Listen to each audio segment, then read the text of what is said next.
дико, я shiny, пару лямов money on my neck of money rain. It's my name, это мой money rain, no pain, no gain, иди нахуй Monday. Dora is my name, ра-та-та, bang-bang, заряжаю бляга, моя baby mother. Dora is my name, это мой money. Hello and welcome back, fellow anime lovers, to Cypherfics. I am delighted to have you join us once again in the world of fanfiction and fantasy. This is the second part of What If Ichigo Finds Harry Potter? Special note, this fanfic is written in a masterpiece of Kourtney Yato on FANFICTIONnet. Do check and support the author too. Now smash the like, share and subscribe button for more. Also press the bell icon so that you never miss such great parts. Thanks for the introduction. Now let's dive into the world. A cold chill was coming closer and closer towards the Dursley house, and Harry was just coming home from training until he stumbled across Dudley and his gang bullying a kid. His presence was noticed by Dudley, who paled in fear, and the kid took the chance to run, looking back to make eye contact with Harry, with grateful and saddened eyes. Well, if it isn't the freak. Dudley, why didn't you tell us your freaky cousin is back? We could have more games of Harry hunting. Yeah, Dud. Why didn't you tell them? Harry asked with a tone of malicious intent. Whatever, all right, freak. This is your welcome back present. Piers started off by cracking his knuckles threateningly. Trust me, rat boy, I don't care much for your presence. Rat boy, you little shit. Harry dodged his attacks and knocked him out on the floor with the wooden sword, as Piers groaned on the floor in obvious pain. He shrugged his shoulders and asked, anyone else? The group of bullies fled, dragging Piers with them, much to Harry's delight. Soon, they will get what's coming to them. Harry continued his slow walk, but then he felt a chill in the air, and his mind suddenly flashed back to his parents' deaths. He snarled and steeled his nerves, and had Benaim unsealed from her glamour, showing her in her sealed state, just buzzing to be released. His senses were on full alert, and the feeling of hopelessness was coming from the direction of the Dursley home. When he got to the house, he found himself staring at 3 Dementors, circling the house, wanting to get inside. Harry pondered the thought of leaving the Dursleys to perish, but the neighbors, regardless of how they ignored his treatment from his younger years, were innocent. Besides, barely anyone deserved to have their soul sucked out with a cold kiss from a creature you can't see. He breathed in and out, and said, "Awaken, Benaim." Releasing her to her Shikai state, stated another command, "Cry, Benaim." A sharp cry pierced the dead silence of the street. A sharp slash of red energy caught one of the Dementors in the back, cutting it into 2 halves. It fell to the floor with a soul-shuddering wail, and souls came pouring out of the creature and faded into the sky. Finally, the other 2 noticed Harry's presence. Said young man could barely make out what they were saying, considering his understanding of Parseltongue. It's him. Our target. Must have soul. So bright, so strong, so delicious. Benaim snapped. Pathetic soul-sucking wenches. The Dementors charged at him, but he fled the scene. Thankfully nobody noticed, considering the dark feel of despair made them rethink of exiting the house. However, all except a crazy cat lady who ran to her fireplace to make a flu call. Harry led them away from the street and soon dealt with them quickly and efficiently. All the souls that they have taken floated up into the sky, where they shall receive their long overdue judgment. His princess was all fired up. Messy deaths always got her fired up and made her blood race as her emotions poured through him, affecting him as well. As he walked back towards the Dursleys to try and calm down his racing spirit, a familiar voice called out to him. Harry. He glanced back and was shocked to see Miss Fig rushing towards him, looking like she went through a marathon. Harry, she called, finally catching up to him, panting and heaving.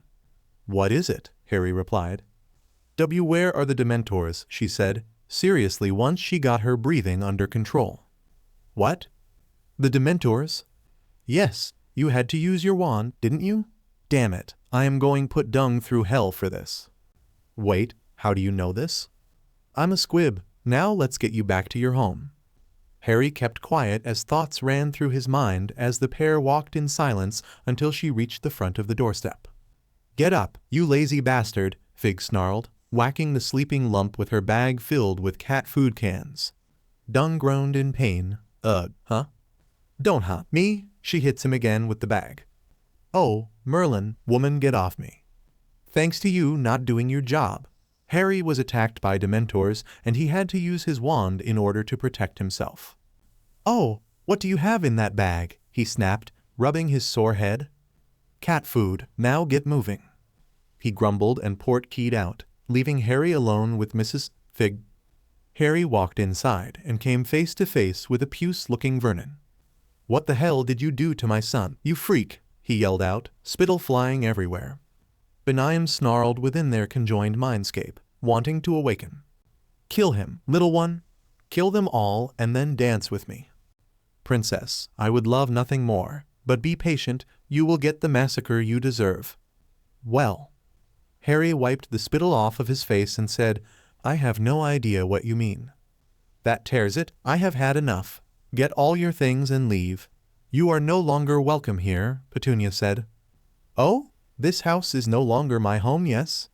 Yes, now pack up your shit and leave, freak, Vernon yelled, triumphant at seeing the freak leave his home. Harry shrugged and left upstairs, releasing Hedwig and tell her to hide until dark and then find him. She hooted and flew off into the distance. He shrunk his trunk and his magic wand in his holster and trudged downstairs, the smug, ugly mugs of the Dursleys watching him leave.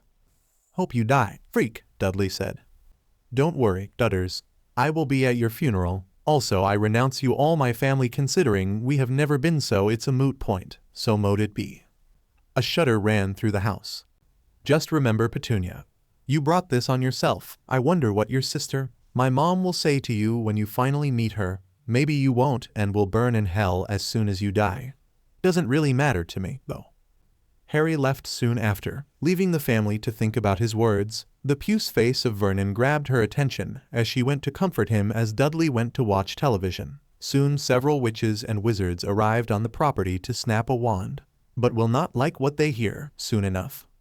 Harry left the premises called the night bus and told Stan to bring him to Gringotts after that, and then went to the one property that called out to him.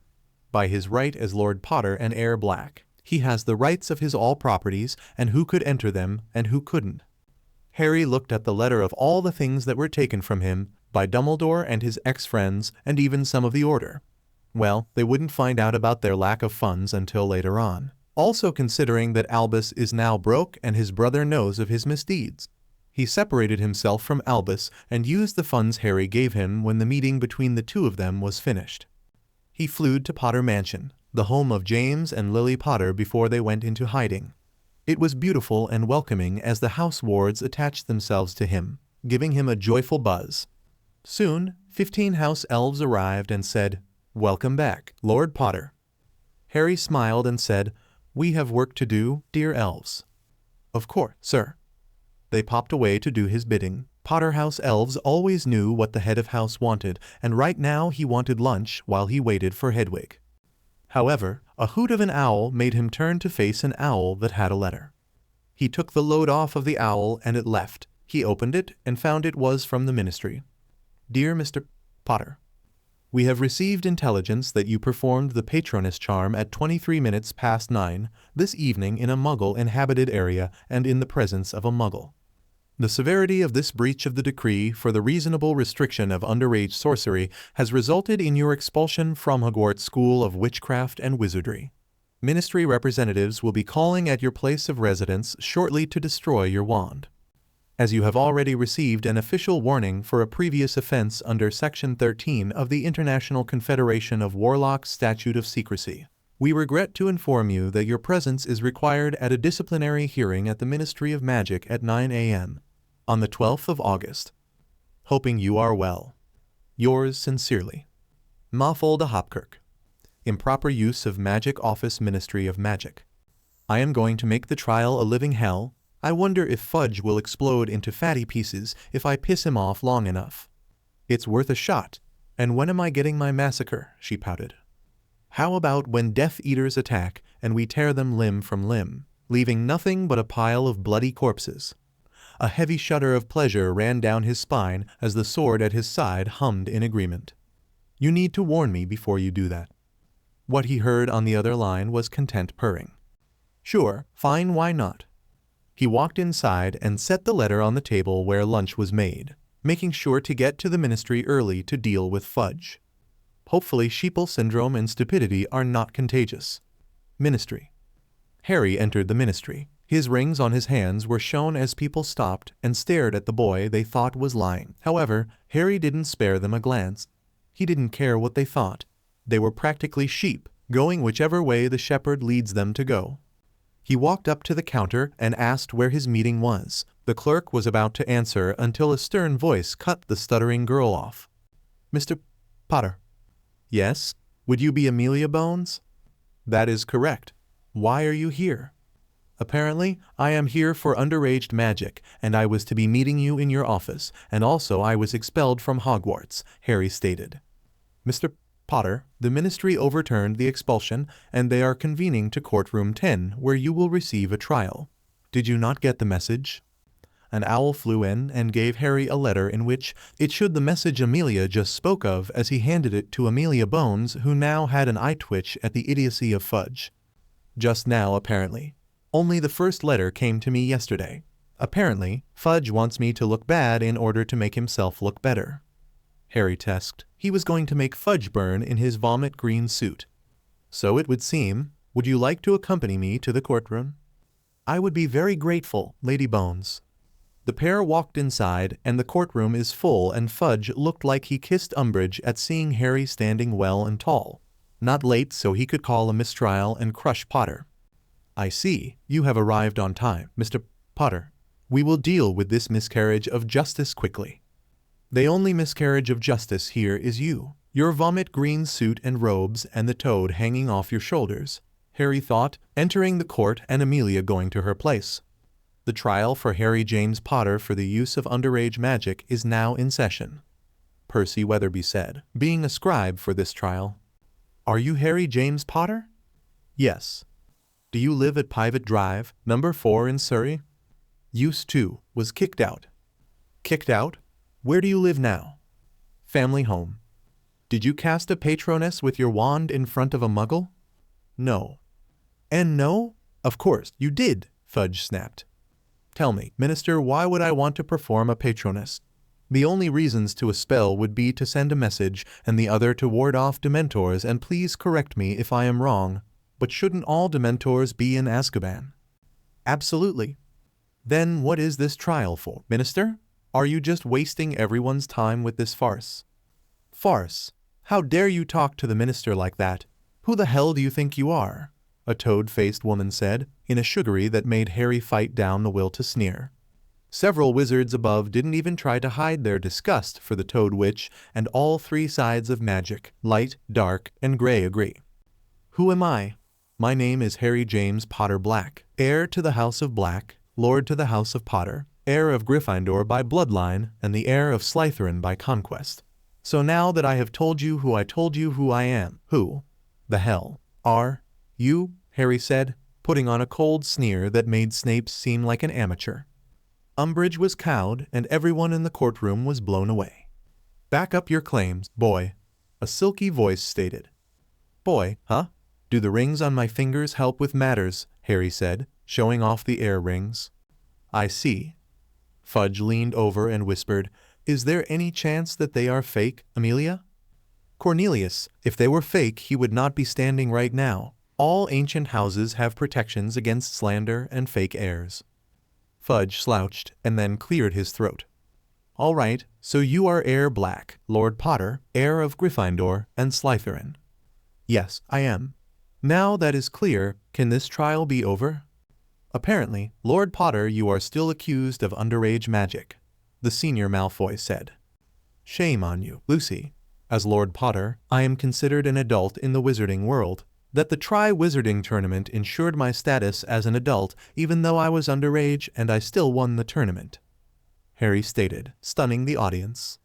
Augusta just made herself comfortable and watched the showdown below. Those that were on Dumbledore's side were shocked at the young man standing below them. Those who were on the side of Voldemort were interested at the Slytherin move Potter was showing, and decided to bring this to the attention to the Dark Lord.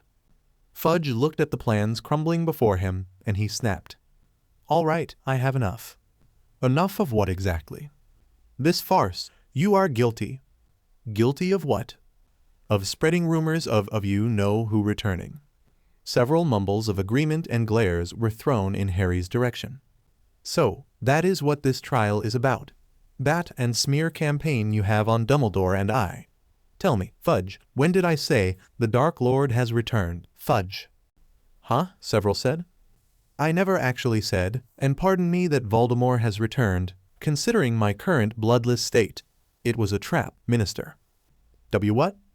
It was a trap. The cup was a portkey. All I saw was a green light, and then everything went black. I only remember bits and pieces. Dumbledore apparently took this as pardon me once more a sign that Voldemort has returned. He has been talking in my stead, which I do not approve nor support. So, the Dark Lord has not returned. That is debatable, dear Minister, considering there was a mess of a cauldron and the area stank of black magic, that several skull masks of Death Eaters. That was among the several pieces I remember. Fudge paled and swallowed. Is so? Harry nodded his head. As of right now, tension is high. Minister, you just need to relax. He is probably not back. However, he might be and he might be weak. His followers are the scum of the earth that rape and pillage like vandals. They probably want their meal ticket to do so again once more. Of course, Lord Potter. This trial is at an end. Who votes guilty? Fudge said, desperate to believe that the darkest lord of the century has not returned. Harry knew to arm forces from the dark and sidelines before the war starts up. Fudge is firmly in Malfoy's pocket, but he values his career and life more than Malfoy's advice. Several wands lit for guilty, and Harry made sure to memorize their faces. Who votes for innocent? The rest of the wands lit up for wands. Very well, Lord Harry James Potter is cleared on all charges. Harry smiled at the sneering face of Malfoy, and he gestured to Amelia because he wanted to meet her alone in her office. The entire trial was wrapped up quickly in 40 minutes, and everyone cleared out. You could only imagine how pissed Dumbledore was when he announced he had arrived to support Harry Potter only to find an empty courtroom, leaving Dummels as red as a lobster. Harry walked beside Amelia, knowing Tonks was quickly following behind them in an invisibility cloak, and soon came inside Amelia's office and locked it behind him, as she put silencing charms around the office. So, what did you need to discuss with me? Amelia asked. Harry gestured her to be quiet and managed to lift a paper silently off her desk, showing her the words she just said on it. She was steaming mad. She whipped out her wand and found 2 main magical signatures on it, Tonks and Shacklebolt. He burned it, and she waved her wand around her office and found several other listening charms that she destroyed and was prepared to unleash her wrath.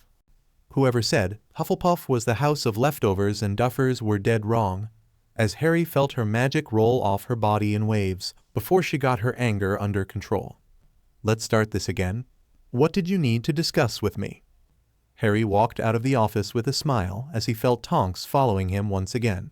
Amelia was planning in her office, along with having several memories about Harry Potter's true years at Hogwarts. She shook her head at the young man who left her office. He is going to cause lots of havoc. I am just glad his ire is not pointed at me. She took a bottle of fire whiskey and downed 2 glasses before steeling her nerves and went to review all the memories and get the truth. Harry blended into the crowd and lost Tonks and several members of the Order who were tracking him, trying to get him to Grimald's place, and hid away in his mansion until the end of the summer. Tonks and several members knew they were going to get chewed out when they returned without Harry, and they had no idea where he went. And to think this day can't get any worse, Tonks sighed. Finally, that freak is out of our lives for good. I should have never picked him up when he was 11, Vernon thought. However, several Pops arrived on the lawn of the Dursley home. Several Aurors who were on Amelia's side knocked on the door, but when Petunia opened the door and saw their clothes, she slammed it shut. However, they opened the door anyways and let themselves inside. Vernon said, standing up, "Who the hell are you to barge into my home?" "We are looking for Harry James Potter," an Auror said, hiding his disgust for the very overweight man. "He left. We kicked the freak out of the house, and I hope he dies out there," Dudley said, snacking on a bag of chips. "Freak?" a female Auror asked. "Yeah, a freak. I bet you all are freaks as well. Get the hell out of my house and never return," Petunia yelled. One of the Aurors nodded to the others, and they stunned all 3 muggles and tied portkeys to them. However, Tonks and Shacklebolt arrived on the scene just as the Aurors activated the portkeys to send them all to a holding cell. Auror Tonks, Auror Shacklebolt, why are you here? The leader of the group ordered. We are here because we found a disturbance of the protection wards here. Did something happen? Tonks said. No, the situation has been dealt with, boss. I found a large magical signature coming from the boot cupboard, a trainee Auror said, glancing at the boot cupboard. Wait, are you waiting for? Then, open it. The leading Auror snapped. The Auror in question opened the cupboard and the female Auror covered her mouth in shock. It was like an animal lived in there.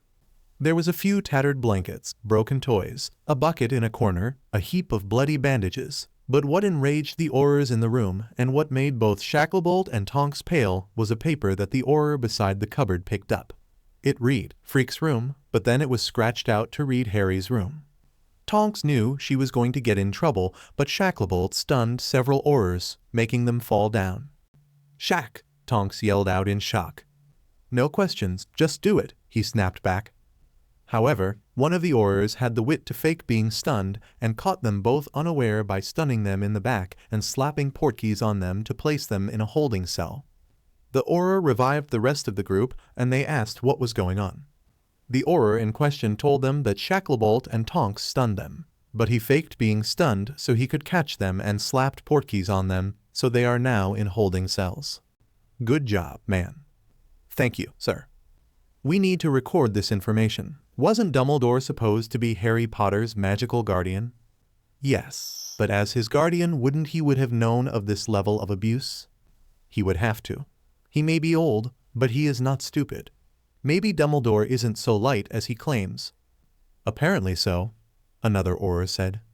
The Auror then took information from the cupboard and went to report their findings to Amelia Bones and then questioned the Dursleys with truth serum. The order is falling apart. How lovely. Hi, Harry. Daddy was really surprised when he came home and found out my new looks. I could never really hide anything from him, and also considering that he could see through many glamours as well. I told several things, but I had him swear an oath first to keep it a secret because I didn't want the information to get out. He says he is on your side and will report the truth the way he sees fit. I will see you soon enough. A few more days until school starts. Plus, I will be bringing my friend Minty, the crumpled horned snorkack. Bye-bye. Luna Lovegood. Hey, Harry. I'm hiding my new looks from Gran, and I plan to surprise her when I am about to leave.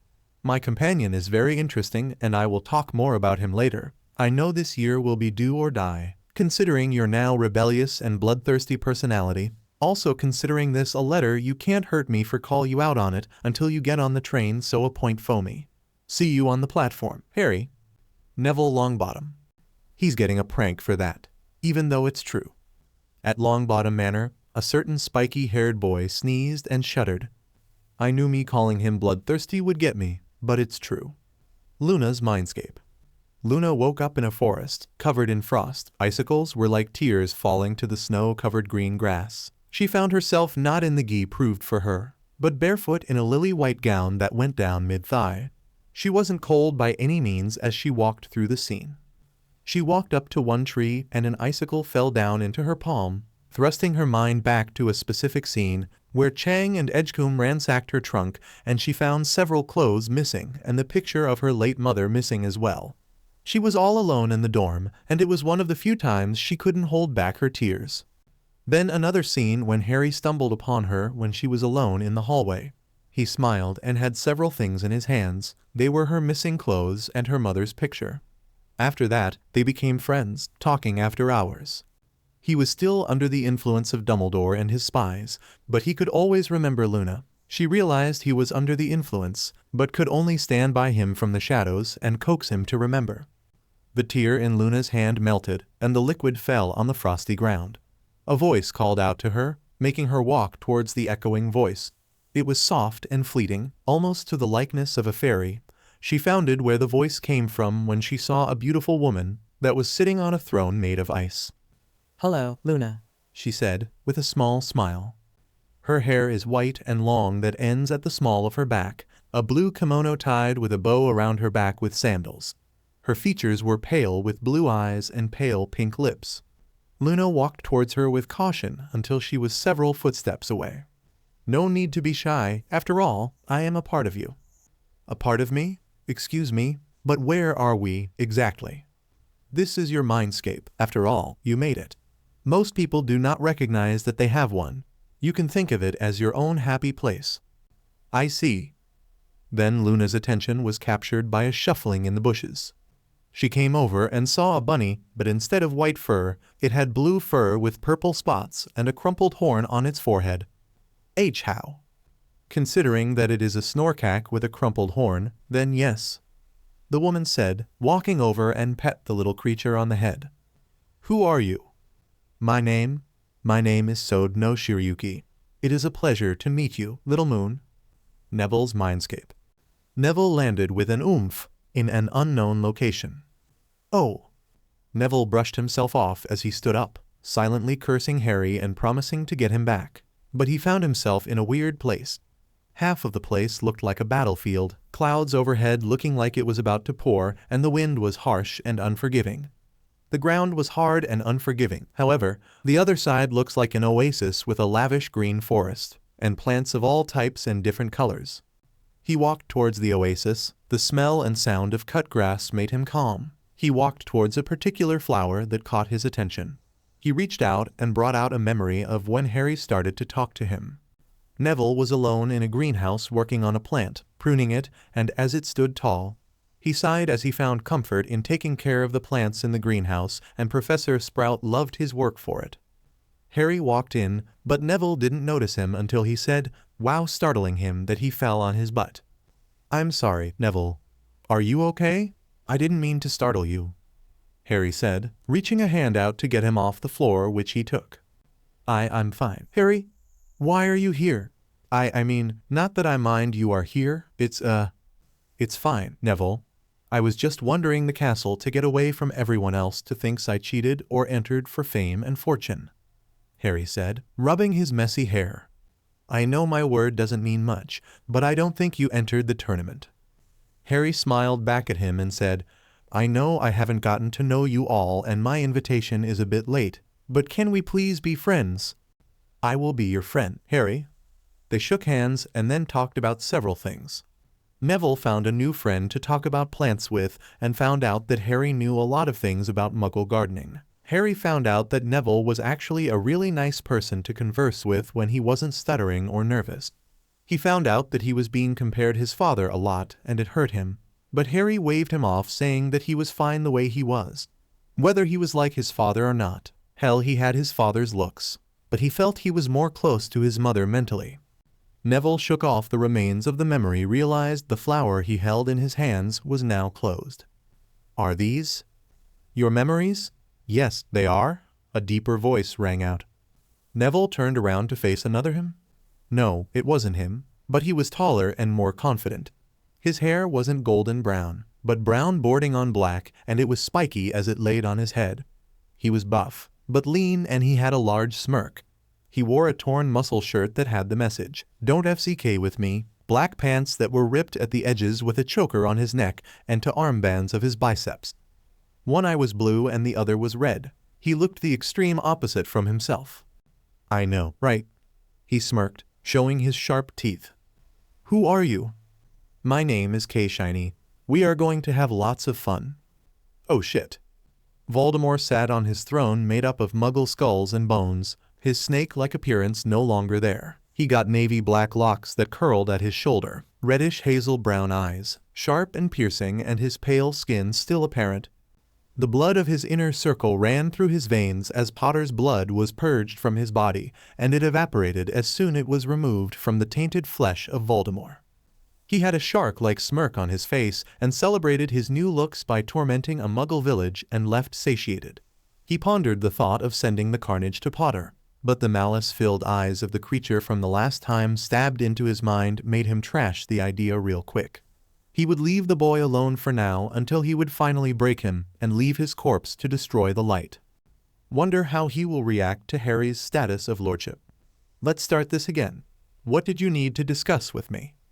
That Voldemort is really back, and what I did so far can only stall Fudge for so long. So, you lied to the minister? I would rather blindside Death Eaters and have them 6 feet under than me. Plus, I did it to throw my opponents off guard and have both Fudge and the one in pink outfit off my back. Right now, because of my status as a lord of 3 houses and the heir of another makes me nearly untouchable. However, this brings out all of my enemies. True, so you require my help. Yes, other than you and Arthur, the ministry is filled with corruption, and the Death Eaters need to be taken care of permanently. With Dumbledore's way of giving second chances, to those that don't deserve them, magical Britain will fall. Amelia looked surprised at the young man in front of her. Don't look surprised, madam. I'm stating it like I see it. Very well, then what can we do about it? Taking care of the Death Eaters in Azkaban first. Root out all supporters of the Dark Tosser, and find out those who have his mark, and those that don't, that support him from the sidelines. I see. How did you come to this conclusion, if I may ask? You may. Considering if Voldemort's followers were taken care after the First War, then we wouldn't be here right now. That is what Truth Serum is for. It is to get the truth. That and fighting back. You make very good points, but the law that forbid people to kill in self-defense. That law needs to go. But that law is firmly held up by Dumbledore. Then we need to tear him down. What can be done? He is the leader of light, she asked, confused. When you finish hearing the story I am about to tell you, you will take back those words. Amelia made herself comfortable and allowed Harry to start his story. Going from the 1st year through the 4th year, plus all the manipulations Dumbledore has done to him. She listened and asked questions that he answered, but she showed emotion when she heard that Sirius was actually innocent, and that made plans to free him. Amelia made copies of his memories. They talked for several hours until Harry finished his story. They planned to continue communicating as she worked to free Sirius from his unjust imprisonment. He left the office to return to his manor, and she went to work on his memories, finding anything and everything she could use to her advantage, and she barely held back a smile at the thought of seeing Shaggy Dog once more. Harry was walking around and went towards a little village out of the view of the main population of wizards and witches. It was a small but quiet village until Harry found out why. He arrived just as the Death Eaters were finishing up their brutality. Some children and young adults were hung from walls and doors, their entrails scattered about. Teenagers and the elderly were set alight, and their remains were scattered on the road. Several women and young children were foaming at the mouth and twitching sporadically. Most of them were bare as if they were raped right there on the road. Benaim was silent from the mind link, but then a single word filled their bodies, and he made to fulfill that one word: carnage. Since they didn't have any remorse for their actions, neither would Harry. He made himself known, and the Death Eaters, though he was going to be an easy target to capture. One of the werewolves launched themselves at him, but he was stabbed in the chest, blood pouring out as Harry swiftly carved the sword through his flesh, disemboweling him, his entrails spilling on the pavement, leaving him whimpering until death came over him. The Vandals were shocked since Dumbledore's golden boy doesn't kill people. Harry smirked at them and yelled out, "Cry, Benaim!" A sharp cry pierced the sky as red energy formed a slash, a cut through several Death Eaters, burning, and their blood poisoning them as they died, screaming in agony of their wounds. "More, young one, more carnage," she purred. He could actually feel her arms around his neck as more power flooded through him. Harry continued. They threw spells at him, they cursed him. But it didn't do anything to stop him. He continued charging, slaughtering them until he reached the last one. He was breathing heavy. He was covered in heavy scent of blood. His senses were on full alert as he stared down the last Death Eater, who pissed himself as the scent of fear surrounded him. His mask fell off his face, showing a recognizable face. "Marcus Flint, my naughty thing," Harry tutted. Flint looked up in shock as he whispered, "Harry." Harry slapped him hard with the blunt end of his sword, causing him to cry out and break several teeth. Ah, naughty, saying my name without permission. However, considering I'm such a nice guy, I will tell you what I want, then I will let you go," Harry told the downed Death Eater. Flint looked confused as he spat out several pieces of his broken teeth. Huh? He leaned closer until his lips were right next to his ear. I have a message for your half-blood master, and you are going to give it to him. Why? You could just kill me, Marcus stuttered out. Because I feel like it. And? He made him look in the eye. His green eyes had a heavy tint of red and malice in them. This your punishment for joining the Dark Tosser. Then everything went black for Marcus Flint. Later at Malfoy Manor. Where have you been, my faithful servant? Where are the 25 brethren of my home that should be with you? Voldemort said, seeing the messy state of Marcus Flint. They are no longer alive, he said in monotone. What? Several Death Eaters said in shock. Harry Potter slaughtered them like cattle, like all the while, like it was a mad dance that came from hell, Flint said as if he was discussing the weather. How did he do the deed? Voldemort said angrily, but curiosity mostly coloring his tone. Marcus stayed silent. Answer him, wench, Lucius snapped. Calm yourself, Lucius, Voldemort told the blonde man. Of course, my lord. He bowed for forgiveness. Because that's none of your damn business, is it, Moldy? A familiar voice said, from Flint's mouth. Potter, how did you manage this? Aren't you supposed to be Dumbledore's golden boy? Voldemort said, barely holding himself back from gasping. Harry's malicious laughter ran shudders through the room. Please, Voldy, don't make me laugh. I was never light as Dumbledore claims I was. However, you and Wormy dying miserable deaths like maggots along with Snape will fill with me unimaginable glee, though, Harry said, smiling at how uncomfortable the Death Eaters were staring at Marcus' overtaken body. You will never kill me, Potter. It will I that will end your miserable life after making you suffer for all the embarrassments you put me, though, he snapped in reply. Blah, blah, blah. All talk and no action. You miserable excuse of a creature. Besides, you are not even a person. You're a thing made from a rat's hand, muggle remains and stolen blood. So, no, you can keep talking that you will kill me, but it won't happen. I will destroy you, Harry finished darkly. How dark of the golden boy, Voldemort replied, tilting his head at Marcus' overtaken body. How pathetic of a made-up thing made up of a traitor's remains. I will hunt those cockroaches you call Death Eaters one by one, killing them before I finish with you, Harry said with a large smirk stretching Marcus' face. But, Potter, you seem to forget one thing. Won't Dumbledore be disappointed by your use of dark arts? Tut, tut, Voldemort tutted.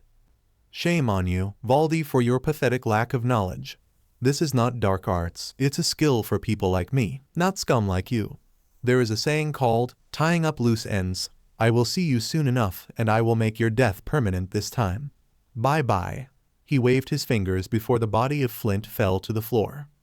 Before anyone could do anything, Marcus started to scream in horrible pain, his skin peeling off his muscles. Then his muscles were stretched to their limits and then breaking and snapping like cheap strings. His voice became hoarse from screaming from the horrible pain he was being subjected to. This has nothing of torture curse the Dark Lord put on him. As his muscles soon after being peeled off his bones and then his remains melted into a mushy pile of mangled flesh on the stone floor. Touché, Potter Tom thought, before addressing his followers. Potter Manor. Harry ended the connection with his princess on top of him, panting as she ground herself on top of him. Her kimono was disheveled as were his clothes as their lips were puffy and red from kissing each other. Harry was still bloody from the slaughter as Benyam's emotions were running through him at full strength. Princess, if you want me, then take me.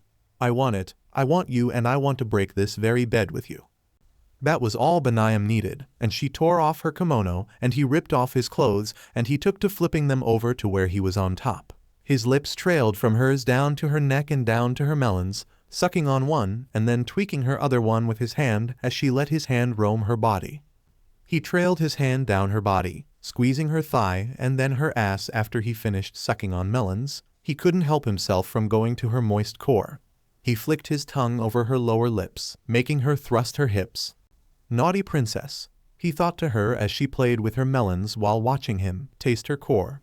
Her juices pouring into his mouth as he sucked on her. Her moans soon reached a pitch when she came, her kitty twitching, but she tackled him back, placing him on his back as she placed his hard shaft between her large melons. You don't have to OF. He trailed off when she worked on his shaft, rubbed his shaft and sucked on his tip. her saliva allowing her to rub more and more of his shaft into her mouth as she massaged more of him with her melons. I'm going to NGH. He bit his lower lip as he tried to starve off his oncoming orgasm. But it was too much, and he came with an "oh God" as shudders ran through his body, and he ran his fingers through her hair as he wrote out his orgasm. She slowly sucked off his shaft and released him with a pop, licking her lips at the still hard shaft. He wrapped his arms around her waist and placed her kneeling, her core barely above his shaft. He pressed his lips against her own, and she slammed her hips down on his, and a low groan spilled out from their kiss, and she started to move. The pain of the loss of her virginity buzzed through the mind link only made them do each other harder. They soon found a rhythm that made him go deeper into her center. He thrusts up while she thrusts down, reaching higher and higher into her center. He sucked on her melons as she ran fingers through his red and raven locks until they finished with a cry of either other's name. They shuddered together as they came, and as they came down from their high, she nuzzled his neck as he fell back into the bed with her on top of her. She purred against him. Both were sweaty and soon caught their breath. Again, Harry. He smirked at her as he gripped her ass cheeks with both hands and moved to pleasure his princess all night. All over the wizarding world of Britain, several women felt either unimaginable despair or rage at feeling their love being taken. But Harry only focused on the red-haired princess withering in pleasure underneath him. Now, summer was over, and it was time for Hogwarts. Harry arrived on the platform 934, and everyone stopped and stared. Platform 934. Harry arrived at platform 934, and everyone stopped and stared. He wore muggle clothes that showed off he was busy during the summer. His new height and appearance made many females blush. He ignored them, however, as he walked towards the pathway. Molly Weasley, the rest of the Weasley family, several Order members along with Sirius in his grim form were waiting for Harry, but they were shocked senseless at Harry's new looks. Also considering how red Ron's face was, he was not happy that Harry Bloody Potter looked much better than him. Smarmy git, showing off his money again, Ron thought as jealousy ran rampant. Molly was grateful she already put Notice Me and Lust potions in Ginny's trunk, and soon she will live a life of prestige that she had been planning for years. Like Albus said, it is for the greater good. Besides, he is going to be facing one of the darkest lords of the century, just to weaken him so Albus can finish him off. He is giving his money for the benefit of the light side. Like Albus said, it is for the greater good. Besides, he is going to be facing one of the darkest lords of the century, just to weaken him so Albus can finish him off. He is giving his money for the benefit of the light side, Molly thought as her mind went to her wearing fancy dresses and one-upping Narcissa Malfoy. Ginny had a full-bodied blush on her face. He's mine. No one can take him away from me. Nobody. Her expressions changed to shocked, to love-struck, then anger, and then finally settled into a creepy smile. Hermione was shooting disappointed glances as he walked in their direction, but he didn't even spare her so much as a glance in her direction. The twins had to hold back from whistling at Harry and smiled at the sight of their investor, the one who they considered a little brother. Sirius was the same way, considering how much his tail wagged. Lily James, I know you would be so proud of your son right now. Hey mate, Ron said, trying to put himself at his side. Harry, Hermione said, trying to get on his other side. Harry didn't reply to Hermione or Ron's greeting and walked past them, nearly causing them to fall on the ground. He, however, smiled at the twins, who grinned back and knelt down to scratch Snuffles behind the ears, which earned him a lick in return. Good boy. See you soon, Sirius, he whispered, much to the Grimm's slight confusion. Harry had a familiar look in his eye, the same whenever Lily got one over on James that made him fall head over heels for her. He then gets on the train, his trunk and all. Whispered and loud conversations lit up each train car as he passed door after door. Students talking about his new looks, the sense of power that rolled off of him. Some were thinking it was dark magic. Others were thinking of how to get him into their beds, while there are those who were planning to get his prestige. Harry enters a compartment and shuts the door behind him, finding Neville taking care of a plant in front of him. Hey, Neville. Hey, Harry, have the Weasleys busted down your door yet? Not yet. Knowing them, Hermione is going to come in first, then Draco, and then either Ron or Ginny. I plan on staying as far as I can from Ginny. Why? Is it because of the creepy way she looks at you now? How she flips through emotions, or how she stares at you with cow eyes, then lust-filled eyes, and then eyes of a psychopath, and then it starts up again. Got it in one, Nev. I see, that's messed up, Neville said, biting back a shudder at how creepy Ginny was. Agreed. Have you showed your gran your new looks yet? Yep, I have, and I have never been in a better mood than this morning. Oh really? Tell me about it, Harry said, making himself comfortable on the chair in front of Neville. Well, Neville, come down here. I do not want you to miss the train, Augusta Longbottom called. Coming, Gran, he said, coming down the steps. He didn't wear his glamour, this time, showing his spiky locks and taller frame. And Neville, she stammered out, seeing the look of her only grandson, much different than yesterday. Yes, Gran, he said, not bothered that she was stuttering, while inwardly he was laughing his ass off. What happened to you? Nothing much. Why? He questioned, checking to make sure everything was in his trunks. Your looks. What happened to your hair? Why are you? She couldn't even find the words to describe him. Sorry, Gran. I do not know what you are talking about, but I have to leave. The train is going to start, and I do not want to fight for a compartment. Write you later, Gran. Augusta Longbottom could only stare at the back of her grandson with her mouth open. Frank? Present. So she was shocked shitless then? Harry said, leaning back against the chair. Apparently so, and considering that she is never one to munch words, that is practically her being extremely dumbfounded. I am already going to be fearing Christmas. Neville sighed. Poor thing, he pouted at his plight. Fuck you too, Harry, he replied. Now, Neville, remember Harry still have his revenge on you, remember? Luna said, stepping into the compartment, trunk and cage and all. Oh right, thank you, Luna, for reminding me, he said, helping Luna with her stuff. Luna, Neville whined as she fell into his lap. Don't worry, Neville. I will still love you, even if Harry leaves enough of you to put in a matchbox, she said, patting his head. Harry cackled at Neville's pouting face, while Luna made herself comfortable as she used Neville's lap as a chair. The three conversed for a bit more until the compartment door opens again and Hermione is shown standing in the door looking more disappointed than before. Is there something you need, Miss Granger? That you disregard Dumbledore's word and that you left the protection of your aunt and uncle's home. Harry, it is not safe. Now come on, we need to go back to our compartment, she said, making space for Harry to step out of the compartment, but Harry did not move to follow after her. Granger, I am not leaving this compartment, Harry said, pressing himself deeper into the chair. Harry, if you are still mad about the letter ban during the summer, then I am sorry, and so is Ron, so come on already, Hermione said, very annoyed. Granger, I think you need to have your ears checked. As I said before, I am not leaving this compartment, Harry stated, his patience starting to wear thin. Then, I will just bring Ron and Ginny with me, and those two will have to leave. Those two have names, you know, Neville said, glaring at the bushy-haired witch. Oh, I have never seen you two before. As you must know, I am Hermione Granger, the friend of the stubborn Pratt over there, she said, trying to use her status as Harry's friend to her advantage. Oh, I am well aware he's a stubborn Pratt, but you being his friend, I don't believe it, he replied in turn. Who the hell do you think you are? Hermione said with a sneer. Neville Longbottom, the godbrother of the stubborn Pratt, he replied, glaring at her. Neville, have you been in contact with Harry after what Dumbledore said? Hermione said, looking at him like he committed some grave sin. Neville didn't look concerned at the slightest. Yep, I do not regret it. But it's Dumbledore.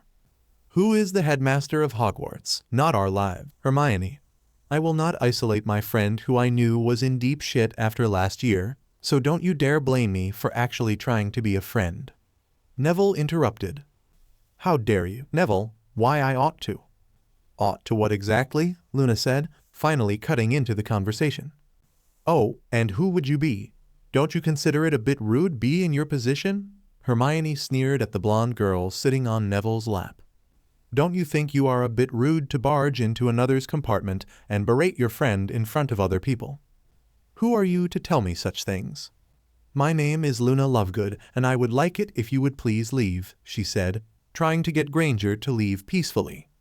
Who are you to tell me to leave, Looney? Plus, Harry is my best friend and you and Neville should leave. Hermione crossed her arms over her chest. You lost your chance at being his best friend when you chose to isolate him over the summer. Luna shook her head. It was under Dumbledore's orders, and I don't have to explain myself to a girl that can only make up fake creatures, she said, crossing her arms over her chest. Luna shook her head, as Hermione thought she won the argument, but before she could start up again, Luna stood up, walked over, and lifting a cage and pulling out a shocking creature with a crumpled horn on its forehead, much to Hermione's shock. The creature looked like a regular bunny rabbit, but with electric blue fur with purple spots on the sides with a large crumpled horn in the center of its forehead. She walked in front of Hermione, petting the little creature as she went, holding her up to the frozen girl's pale face. This, Hermione, is a crumpled horn snorkack.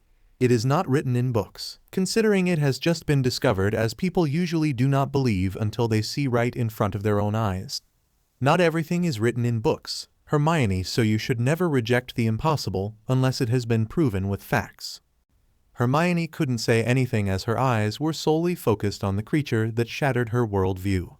Luna shook her head sadly at the girl in front of her and gently pushed out of the way of the compartment door before closing it behind her. Ah ha ha ha ha ha ha, that's hilarious, did you see her face? Harry said, barely holding himself up. Neville smirked back in reply. Seeing the famous bookworm of Gryffindor looking dumbfounded made my day. Now, boys. That is not really fair. Be grateful you are not that blindsided by your own knowledge. Of course, Luna, the godbrothers said together. I need a damn poster of her dumbfounded face, though I never want to forget that. Considering that Luna knocks her down several pegs, I have to agree. Thank you, Luna. She curtsied, holding the snorkack, which was named Minty, in one hand and pulling her skirt with the other, causing more laughs to fill the compartment. Draco then enters the compartment after he came from the Weasley compartment filled with a dumbstruck Granger, a pissed-off Ron, and a creepy Ginny. He made a mental note to stay the hell away from the little Weaslette until they took her away. He stormed the train looking for the bastard that had embarrassed both him and his father ever since he came into the magical world. He finally slams open the right compartment door, recognizing Harry, and found out that he was wearing new clothes and two other people that he didn't recognize nor care to recognize, considering that all his attention was focused on Potter. Oh, Potty. Finally gotten some new clothes instead of those rags you used to wear? Finally gotten some sense, have you? I wouldn't be talking, Mr. Muggle Hair Gel. I do not use Muggle Hair Gel, he snapped. Oh, fine potion then. Then tell me this, why do you spend so much time in front of a mirror? I could swear you'd take more time in the bathroom than Lavender. An insulted hey was heard not too far from here. Draco was way past angry, considering Harry put him in the same category at the preening Gryffindor that always had makeup on. He did not compare to her, just because he put on sunscreen. An assortment of lotions, skin, teeth, and hair products did not put him on the same level as her. Some people just have no pride in their looks. HMPH, cute Potter, really cute. How does it feel? Draco asked. Feel what exactly? Harry questioned. Losing to the Weasel and Mudblood? Draco said, thinking Harry would get riled up. I don't truly care, Malfoy. Don't you have anything better? Why the hell would want that badge anyway? Harry asked. Oh, so you don't know, Draco said, showing off his badge. That Snape is greasy favoritist bastard that should have a restraining order against any and all children, Harry quipped. Draco sneers, you better watch yourself, Potter. Your so-called friends will not dare to back you up. I will never back down to you before, Draco, I won't now. Also, considering that I am the heir of the Black family, you know the thing you have been bragging about for years, but to know it has been taken by yours truly must really hurt, Harry said, with a smile. You have no idea, Potter, but with your death by the Dark Lord's hand will make everything right once more. But don't worry, Potter, you will be meeting your parents sooner than you think, Draco said, thinking he won the argument, and turned to leave. A small smile fit Harry's lips. Tut, Draco. You should never say things like that. You might not wake up. Besides, you show what your last name implies, and it fits perfectly for someone like you, and I can't wait to see your world crumble around you while I laugh at your misery.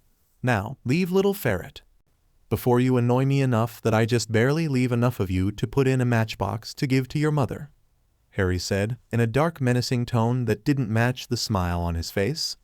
Draco left the compartment with a hard slam, leaving for his car. He's very different from last year, that's for sure. Uncle Severus will straighten him out. He shook off the foreboding feeling that Harry gave him as he walked, and the small part of him wondered, does he know about the Malfoy's true name? "Finally, I'd thought he'd never leave," Neville said, leaning back in the chair, rubbing his fingers through Luna's hair. "Brace yourself, Neville, we have one more," Luna in her special tone. "Ugh," he groaned, knowing the blonde girl in his lap was right. Ron opened the compartment door, seeing Harry and two people he didn't recognize, but his gaze landed on Luna's chest, much to the compartment's disgust. Before he could say anything, Harry banished him from the compartment, leaving him thumping out of the car, landing in a heap several doors away, knocking him unconscious. Harry was not willing to deal with the walking garbage disposal as he locked the door and charmed it to not disturb them until the train reached Hogwarts. Ron hit the wall loudly, alerting Hermione and Ginny to his presence as they took him to their compartment to heal and wait out the ride to Hogwarts, where they planned to confront Harry the first chance they got. The train arrived and everyone got off and wore their uniforms as everyone lined up at the carriages.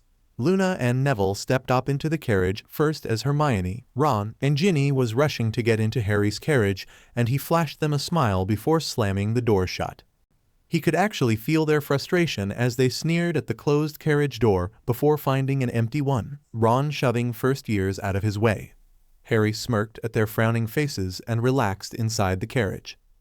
Harry sighed. He knew he had to confront them, Dumbledore, Snape, and the Ministry this year, along with the Dark Tosser on top of that. But he was not going to be the Gryffindor hero that everyone expected of him. He was going to play Slytherin, and he was going to win, and taking his friends with him, never return to this old country or be controlled by another person. He smiled at the hell was going to make this year, and it was going to be fun. Harry had his own side in this war, and he was taking no prisoners. Grimald's place. Albus started off the meeting. "Is everyone here?" "No, sir. Tonks and Shacklebolt are in Ministry holding cells," a female Auror said. "Why?" Albus said, trying to keep his good face on, but sneering on the inside. "They were captured, and their crime is for tampering with a crime scene and trying to cover up evidence." "Evidence of what exactly?" a member said. "I'm sorry, but the case is only to reviewed by Amelia Bones and her private team," the Auror said. "Ah, I see. Please try to find out what you can," Albus said in a calm tone. The Auror said, "Of course, sir." "Has anyone caught the sight of Harry?" Albus asked. Several shakes of the head were his reply. "Mr. Weasley, have you seen any of the transcripts of Harry's accounts?" Albus asked. Bill shook his head. "No, I cannot." "William Weasley, Mom, I can't unless I want to be a head short than I wish to, and I really like my head." Will interrupted in a plating gesture. "Are you sure, Mr. Weasley?" "Yes, Dumbledore." "Can't or won't, Weasley?" Snape sneered. "Both, because Harry deserves his time alone, that, and I am not willing to have the goblins have my head on a pike." "If you want to deal with the goblins, please be my guest," Bill said, taking a seat, glaring back at the greasy man. All right. We will discuss this later. What other business needs to be brought to life?"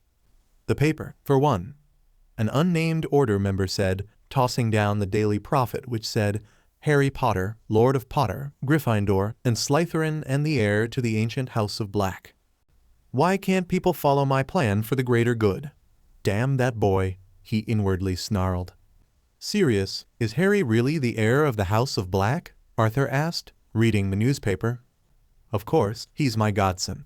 It goes to him when he is of age," Sirius replied, looking happy at how Harry looked, standing tall and proud, his arms crossed over his chest, the heirship rings clearly on his fingers.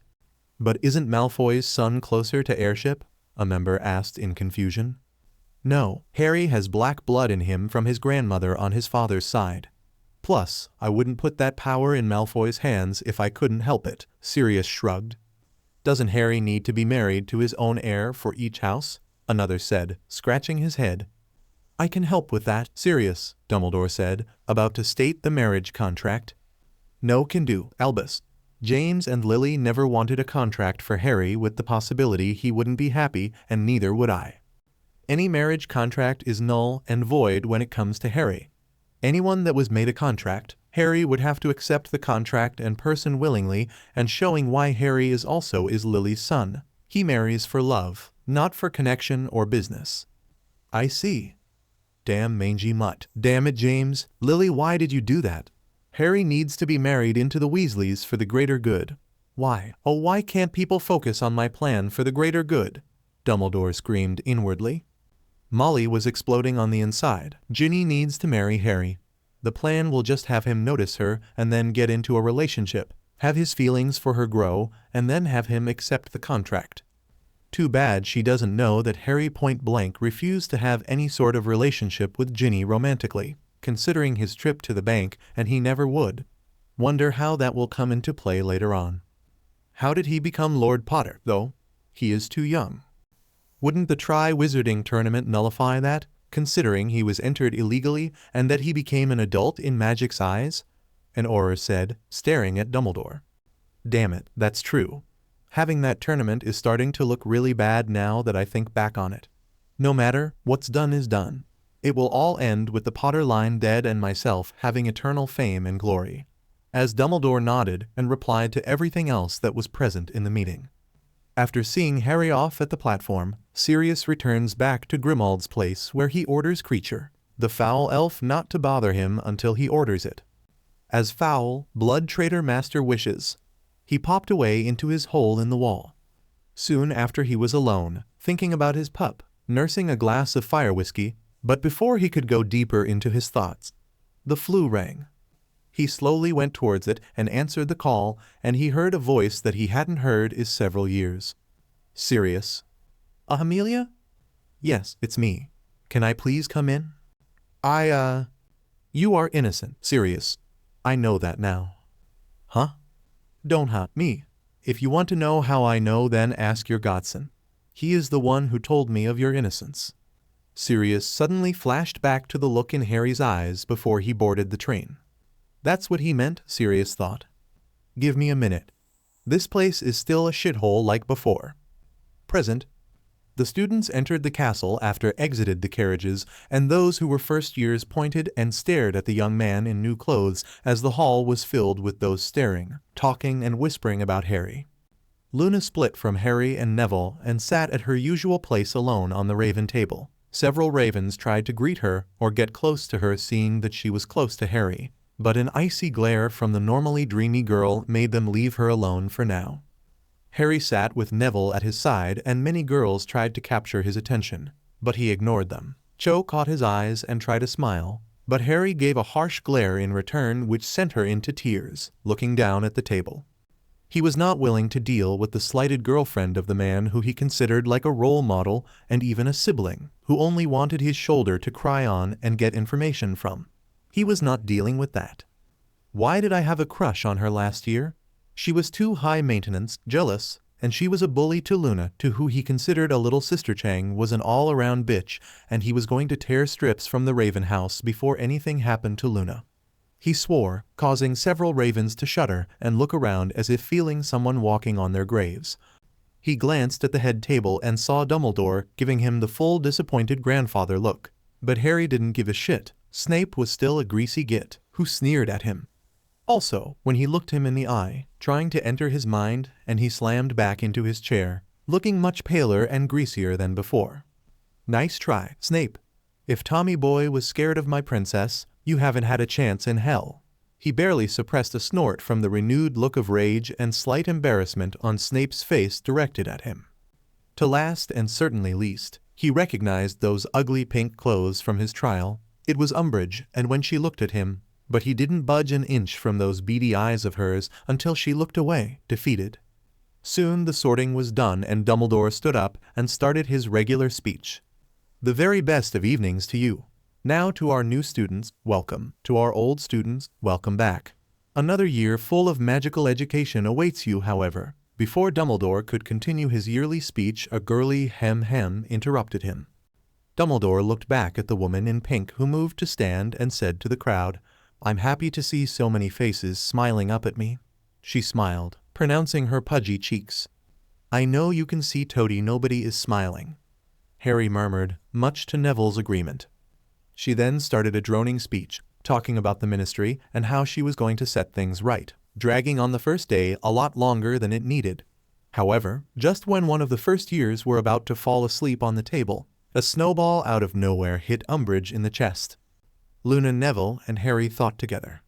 Said blonde girl was staring at the head table board like everyone else, but was silently creating more snowballs that pelted Umbridge in every random direction until she excused herself to leave the hall. When she finally left, many sighs of relief were let out as the crowd waited for Dumbledore to end the damn thing so they could eat. "All right, tuck in," Dumbledore sighed, knowing if he dragged it on any more he would have a riot on his hands. Then the food arrived and Harry started to converse with Neville about several things. The twins sat across from the pair, joining into the conversation. Ron and Hermione sat somewhere close to Harry, giving him harsh glares, but he shrugged his shoulders and smiled at them, making them grit their teeth. Soon it was time for bed and everyone was led up to their common rooms. Harry's trunk had several defensive wards on it, that it could only open in Parseltongue. So, no more nightly raids for Ronald Weasley the spy. He was going to have an interesting time before bed, considering how Ron, Dean, and Seamus were standing behind him and Neville was on his bed, watching the scene. "It seems Ron cannot let sleeping dogs lie how. Unfortunate," Harry tutted. Ministry cells. Shacklebolt and Tonks were now awake, shrugging off their stunning spells, and they cursed inwardly at finding out they were now behind cells. "So, you both are awake," a guard said. "You need to release us," Shacklebolt said. "You will be, but first tell me, Shacklebolt, Tonks, why were you at the Dursleys?" Amelia said, coming beside the guard. Shacklebolt summoned up his entire situation in one word: shit. "This doesn't look for us," Tonks thought, her hair reflecting her sour mood. So alright folks, that's all for today. Stay tuned for part 3. Do subscribe, like and share for more such videos. Also check out the story and author Kourtney Uzu Yatoon FANFICTIONnet. Press the bell icon to be notified first on release. See you in the next video. Till then, goodbye.